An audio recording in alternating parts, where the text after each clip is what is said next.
হায় হায় অবাক কাণ্ড, রক্ষা পেল না লিটন শান্তরা। দেশে ফেরার সাথে সাথেই মারতে গেলেন ক্রিকেট প্রেমী ভক্তরা। মুহূর্তেই ভাইরাল ভিডিও।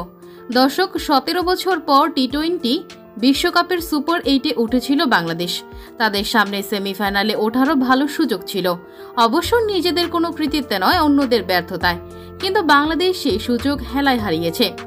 মঙ্গলবার বৃষ্টি বিঘ্নিত ম্যাচে আফগানিস্তানের বিপক্ষে 8 রানের হার দিয়ে বিশ্বকাপ যাত্রা শেষ হয়েছে নাজমুল হোসেন শান্তর দলের। বিশ্বকাপ শেষে কবে দেশে ফিরবেন টাইগার ক্রিকেটারেরা? এদিকে বিশ্বকাপের পর এমন ব্যর্থতা শেষে দেশে ফিরেছেন লিটন শান্তরা, আর আফগানিস্তানের বিপক্ষে বাংলাদেশের হারটা মেনে নিতে পারছেন না ভক্তরা।